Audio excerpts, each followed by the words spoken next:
Party के हमारे सारे के सारे बब्बर शेर और शेरनिया, आप सबका यहां बहुत बहुत स्वागत, नमस्कार। आपका मूड कैसा है भाई? ये पंजाब है, थोड़ा जोरों से मूड कैसा आपका?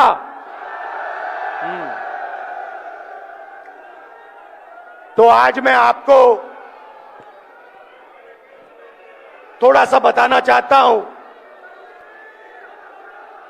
दिल्ली में, देश में क्या हो रहा है। पिछले कुछ दिनों में प्रधानमंत्री ने क्या किया और इसका नतीजा क्या होने वाला है, वो मैं आपको बताने आया हूं। सबसे पहले, पंजाब जानता है कि देश की नींव जो होती है, देश की नींव किसान और मजदूर होता है। इस बात से आप सहमत हैं? सही है? मतलब फूड सिक्योरिटी के बिना, किसान के बिना, मजदूर के बिना देश नहीं बनाया जा सकता है, देश मजबूत नहीं हो सकता है। आप जानते हो, क्योंकि हिंदुस्तान की फूड सिक्योरिटी में आपकी सबसे बड़ी मेहनत रही है। अगर हरी क्रांति हुई तो पंजाब के किसानों और मजदूरों की मेहनत से हुई थी। सही? आपने देखा होगा, कुछ दिन पहले पार्लियामेंट हाउस में प्रेसिडेंट एड्रेस हुआ। राष्ट्रपति भाषण देती हैं और फिर जो लीडर ऑपोजिशन होता है, उसका काम उस भाषण का जवाब देने का होता है। मैं लीडर ऑफ ऑपोजिशन हूं लोकसभा में, तो प्रेसिडेंट एड्रेस के बाद मेरा भाषण था। मैंने, भैया शांत हो जाए थोड़ा, मैंने भाषण शुरू किया और शुरुआत में ही मैंने एक सवाल पूछा। जनरल नारावाने जी हैं, उन्होंने एक किताब लिखी है। उस किताब में उन्होंने कहा कि चाइना के टैंक हिंदुस्तान के अंदर आ रहे थे। चीफ ऑफ आर्मी स्टाफ ने लिखा है। सेना के जो लोग हैं, आप अच्छी तरह सुनिए, एक्स सर्विसमैन जो हैं, आप अच्छी तरह सुनिए। नारावाने जी ने लिखा किताब में कि चाइना के टैंक हमारे देश के अंदर आ रहे थे। मैंने फोन लगाया रक्षा मंत्री को और उनसे पूछा, मेरे ऑर्डर क्या है? रक्षा मंत्री ने जवाब नहीं दिया। उसके बाद मैंने नेशनल सिक्योरिटी एडवाइजर को फोन लगाया। 8 बजे टैंक आए। तकरीबन 9 बजे मैंने नेशनल सिक्योरिटी एडवाइजर को फोन लगाया, उनसे पूछा मेरे ऑर्डर क्या हैं? कोई जवाब नहीं। उसके बाद जयशंकर फॉरेन मिनिस्टर को फोन लगाया, टैंक अंदर आ रहे हैं, मेरे ऑर्डर क्या हैं? कोई जवाब नहीं। फिर दूसरी बार नारावाने जी ने रक्षा मंत्री को फोन किया और उनसे कहा, देखिए मेरे सामने चाइना की सेना है, टैंक देश के अंदर आ रहे हैं। 2 घंटे से मैं सवाल पूछ रहा हूं, मेरा ऑर्डर क्या है? जवाब नहीं मिल रहा है। आप प्रधानमंत्री से पूछिए वो मेरा फोन उठा नहीं रहे हैं। उनसे पूछिए मुझे क्या करना है। रक्षा मंत्री ने फिर प्रधानमंत्री को फोन किया और रक्षा मंत्री ने प्रधानमंत्री से पूछा होगा कि नरवणे जी का फोन है, चाइना की सेना अंदर आ रही है, वो ऑर्डर चाहते हैं। भाई और बहनों, चाइना की सेना पर फायर करने का ऑर्डर सिर्फ हिंदुस्तान का प्रधानमंत्री दे सकता है, ना आर्मी चीफ ले सकता है, ना रक्षा मंत्री ले सकता है। तो नरवणे जी ने प्रधानमंत्री से पूछा कि भैया हमें ऑर्डर दीजिए, क्या मैं फायर कर सकता हूं, क्या मैं इनको रोक सकता हूं। 2 घंटे कुछ नहीं जवाब मिला। उसके बाद प्रधानमंत्री ने नरवणे जी से बात नहीं की। प्रधानमंत्री ने रक्षा मंत्री को कहा, ऑर्डर नहीं दिया, यह नहीं कहा कि क्या करना है। नरवणे जी को मैसेज मिलता है, जो आप उचित समझो वो करो। मतलब प्रधानमंत्री ने अपनी जिम्मेदारी पूरी नहीं की, नरवणे जी को छोड़ दिया। नरवणे जी अपने किताब में लिखते हैं कि मुझे लगा कि मैं अकेला खड़ा हूं, मुझे ना प्रधानमंत्री ने ऑर्डर दिया, ना रक्षा मंत्री ने ऑर्डर दिया, तो ये मैं भाषण दे रहा था, मेरा भाषण रोक दिया। 1 घंटा, 2 घंटे, 3 घंटे, 4 घंटे रोकते गए, डरे हुए थे।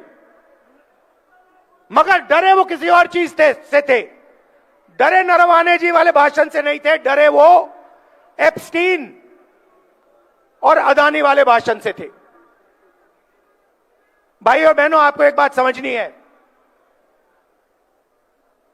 4 महीने के लिए यूएस और इंडिया की जो डील थी वो रुकी पड़ी हुई थी, वो आगे नहीं बढ़ रही थी। एक्सपर्ट से मैंने पूछा, महीनों से मैं पूछ रहा था कि ये डील फंसी क्यों है। जवाब मिलता था, ये डील इसलिए फंसी है क्योंकि अमेरिका हिंदुस्तान के एग्रीकल्चरल सेक्टर को खोलना चाहता है और हमारी सरकार एग्रीकल्चर सेक्टर को नहीं खोलना चाहती है। यह जवाब मिलता था। 4 महीने भाई और बहनों कुछ नहीं हुआ। जैसे ही मैंने भाषण शुरू किया, भाषण रोका,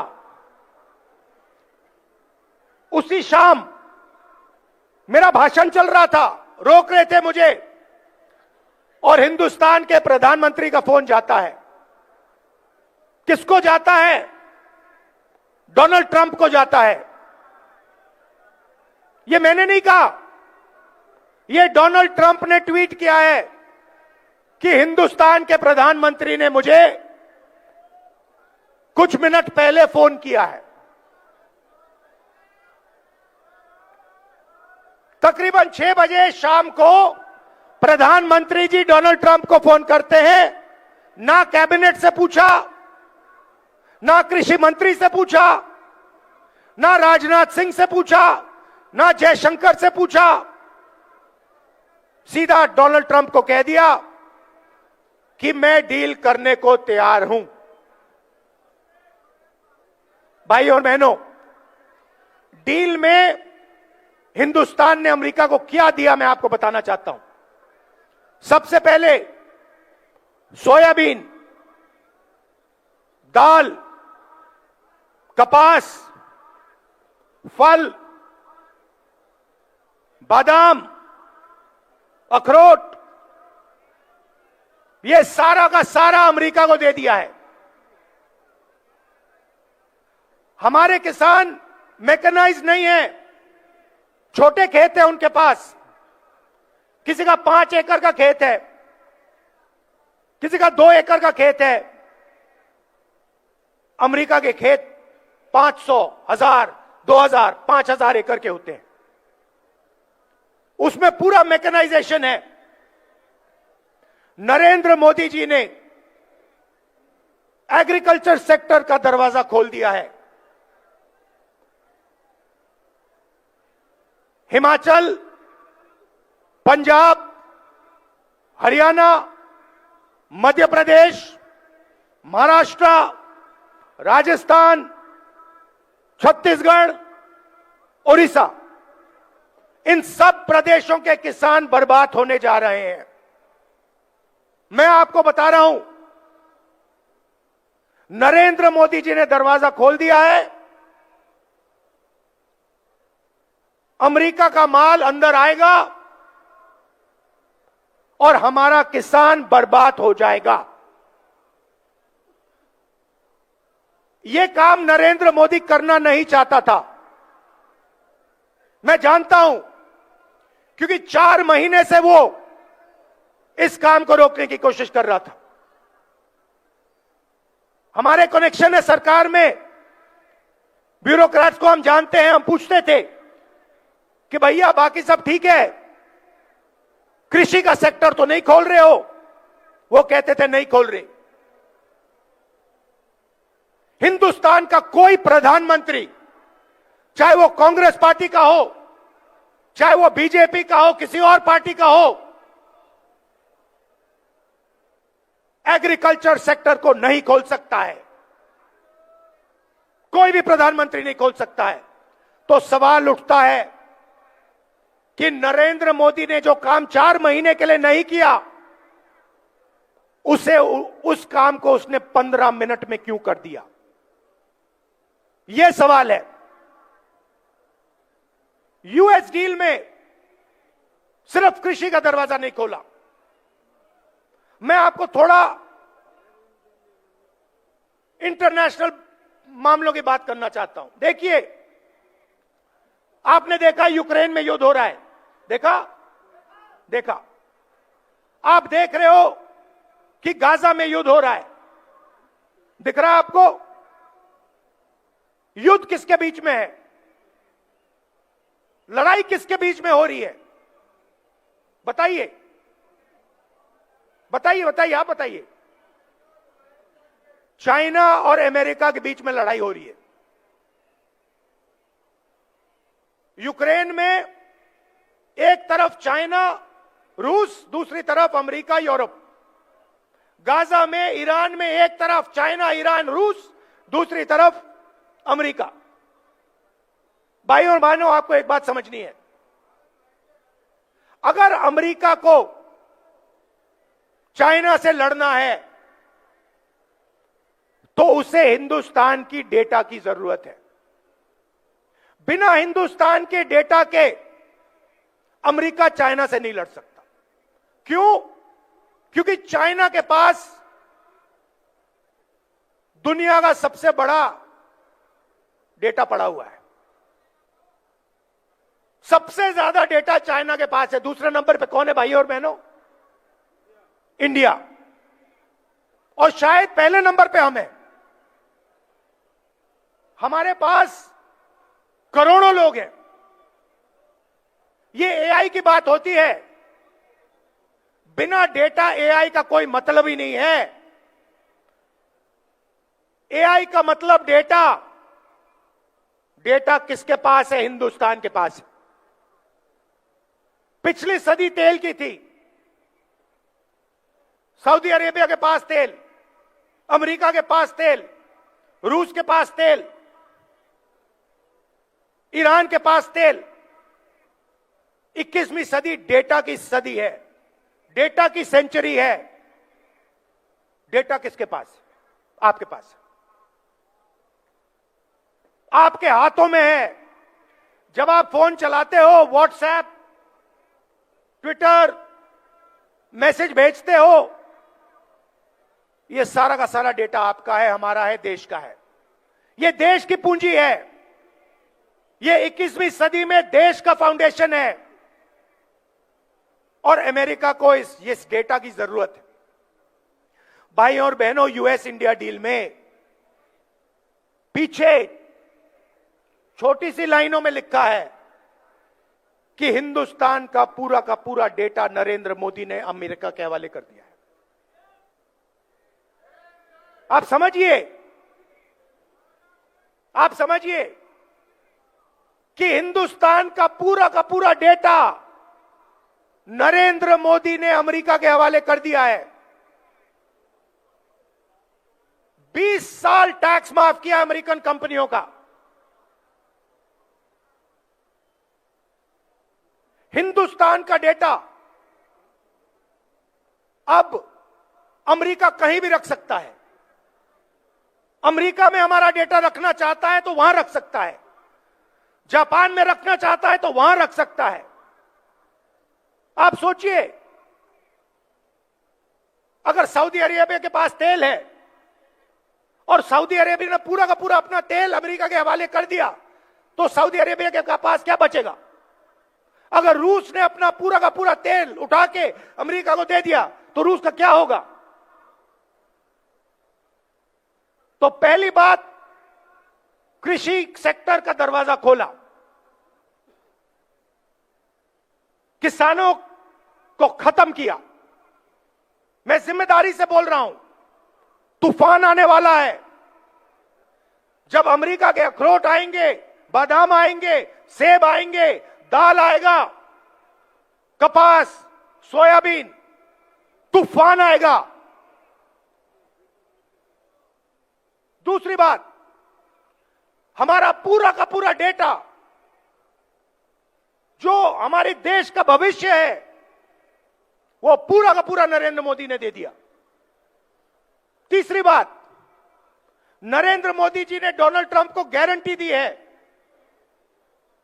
कि हर साल हिंदुस्तान 9 लाख करोड़ रुपए अमेरिका के प्रोडक्ट्स खरीदेगा। समझिए, हर साल अमेरिका के पास हिंदुस्तान जाएगा और कहेगा भैया हम 9 लाख रुपए आपका माल खरीदेंगे। आप मुझे बताइए, अगर हिंदुस्तान अमेरिका से 9 लाख करोड़ रुपए का माल खरीदेगा तो हमारे small scale sector, medium scale sector, हमारी इंडस्ट्री का क्या होगा? खत्म हो जाएगा।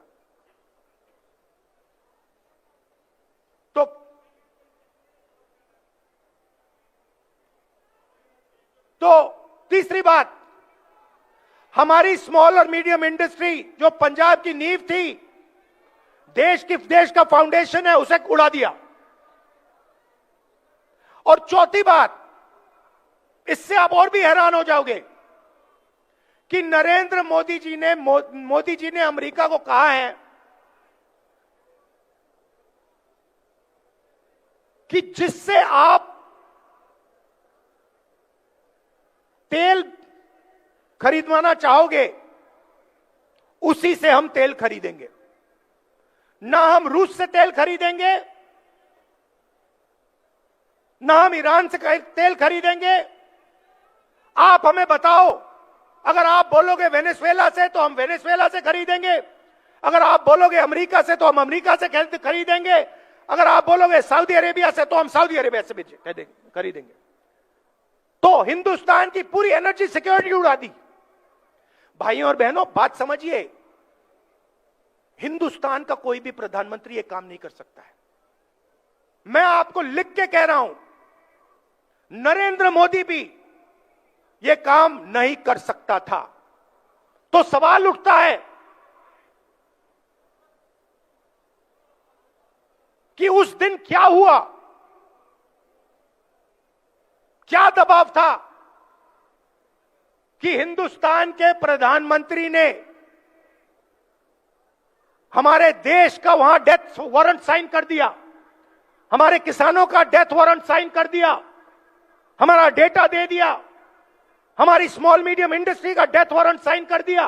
क्या हुआ मैं आपको बताता हूं। दो चीजें हैं, नारावाने जी की किताब नहीं है। पहली चीज, अमेरिका में तकरीबन 35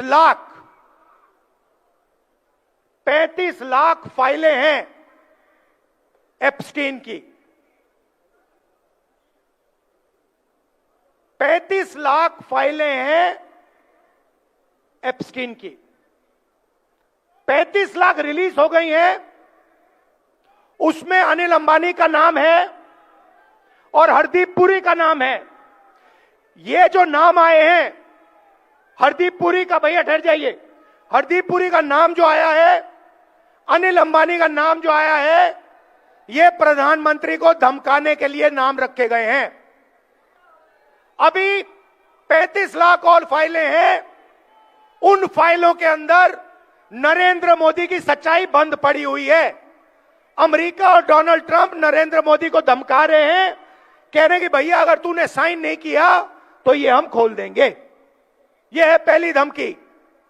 मतलब मैंने पार्लियामेंट में कहा था कि एक हाथ यहां है, दूसरा हाथ यहां है। एक हाथ मैंने आपको बताया एप्स्टीन की फाइल, दूसरा हाथ बताता हूं। बीजेपी ने पिछले 10-15 साल में अपना पूरा का पूरा फाइनेंशियल सिस्टम अदानी जी की कंपनी में डाल दिया है। समझिए, अदानी नॉर्मल कंपनी नहीं है, अदानी स्पेशल पर्पस व्हीकल है। किसकी? बीजेपी की। जो भी पैसा बनता है वो सारा का सारा अदानी के पास जाता है और फिर वो पैसा राजनीति में प्रयोग किया जाता है। हजारों शेल कंपनियां हैं। भाइयों और बहनों, अमेरिकनों ने अदानी जी पर क्रिमिनल केस लगा दिया है। पहला हाथ एप्स्टीन, दूसरा हाथ अदानी पर क्रिमिनल केस, और बीच में नरेंद्र मोदी का गला। पहला हाथ एप्स्टीन, दूसरा हाथ अदानी का केस, और बीच में नरेंद्र मोदी का गला। आप उनका चेहरा देखिए, उनकी आंखें देखिए। डोनाल्ड ट्रंप खुल के जो भी कहना चाहता है कह देता है। हिंदुस्तान के 7 जहाज गिरे, 5 जहाज गिरे, 11 जहाज गिरे, मैंने युद्ध रुकवा दिया। मैं नरेंद्र मोदी का करियर जब भी खत्म करना चाहता हूं कर सकता हूं। देख लीजिए, उनका वीडियो देख लीजिए। वो खुल के कह रहा है कि नरेंद्र मोदी का गला मैंने पकड़ रखा है। नरेंद्र मोदी उनको जवाब क्यों नहीं दे पा रहे हैं? क्यों नहीं कह पा रहे नहीं आपने युद्ध नहीं रोका? क्यों नहीं कह पा रहे? क्योंकि भैया गला पकड़ लिया है, हिंदुस्तान के प्रधानमंत्री का गला पकड़ लिया है, और इसीलिए सिर झुका के नरेंद्र मोदी जी ने यूएस इंडिया डील साइन की है। और मैं आपको बता देता हूं, ये बचेंगे नहीं, ये नहीं बच सकते, क्योंकि एप्स्टीन फाइल, अदानी का केस कभी ना कभी तो खुलेगा। मैं आपको बता रहा हूं, रात को नरेंद्र मोदी सो नहीं पा रहे हैं, नींद नहीं आ रही है, कांप रहे हैं। रात को रोज सोने से पहले नींद नहीं आती, घंटों नींद नहीं आती। प्राइम मिनिस्टर हाउस में लेटते हैं और कहते हैं भैया कैसे निकलूं, क्या करूं? नहीं, आप नहीं निकल सकते, क्योंकि आपने देश को बेचा है और आपने देश का भयंकर नुकसान किया है। भाई और बहनों, मुझे बताइए, डेटा दे दिया, किसानों को खत्म कर दिया, स्मॉल मीडियम बिजनेस उड़ा दिया, एनर्जी सिक्योरिटी ले ली।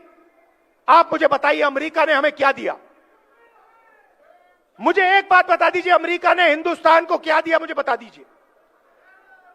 हमने उनसे कहा 9 लाख करोड़ रुपए हम आपसे खरीदेंगे। उन्होंने कोई गारंटी दी? उन्होंने कहा कि हां भैया हम भी खरीदेंगे ना। उन्होंने हमें कहा कि भैया जिससे तेल खरीदवाना हो हमें बताओ, हम करेंगे? नहीं। उनके किसानों का नुकसान होगा? नहीं। उनकी इंडस्ट्री का फायदा नुकसान होगा? नहीं। पूरा का पूरा हिंदुस्तान नरेंद्र मोदी ने बेच दिया। क्यों? एक हाथ इधर एक हाथ उधर, गला बीच में, खत्म।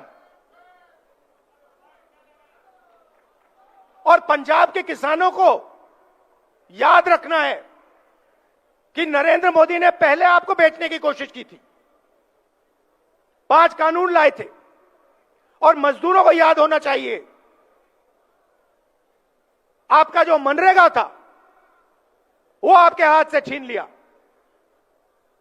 मैं आपसे यहां यह कहने आया हूं कि कांग्रेस पार्टी हिंदुस्तान के किसानों के साथ, मजदूरों के साथ, छोटे व्यापारियों के साथ खड़ी है। हम पीछे नहीं हटने वाले।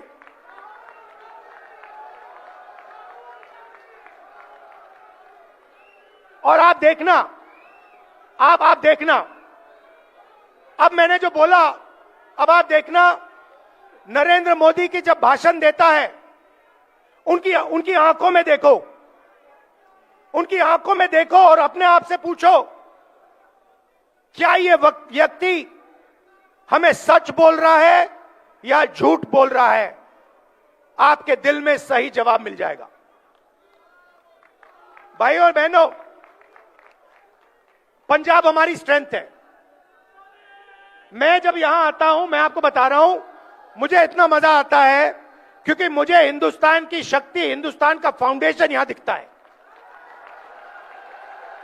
आप हमारे रक्षक हो, आप हमारी नींव हो, हमारे प्रोटेक्टर हो, और हम आपसे प्यार करते हैं।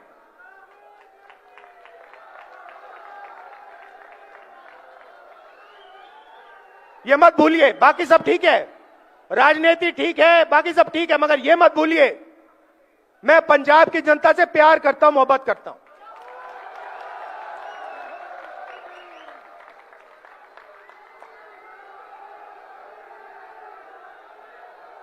वो पूरी बात है।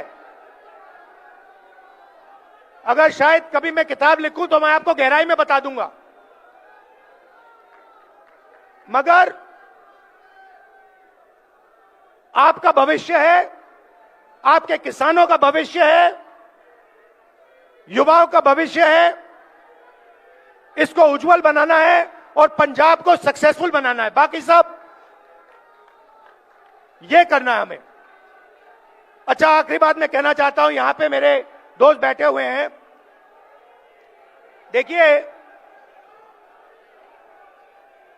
कांग्रेस पार्टी को भी मैं मैसेज देना चाहता हूं,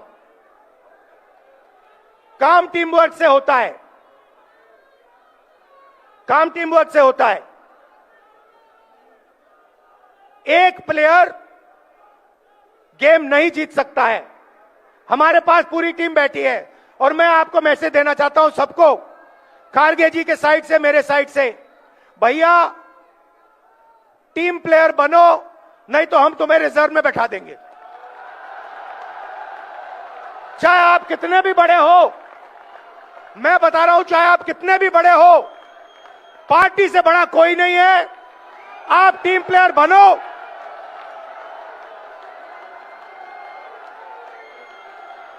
और नहीं बने तो फिर खारगे जी और मैं आपको ठीक कर देंगे।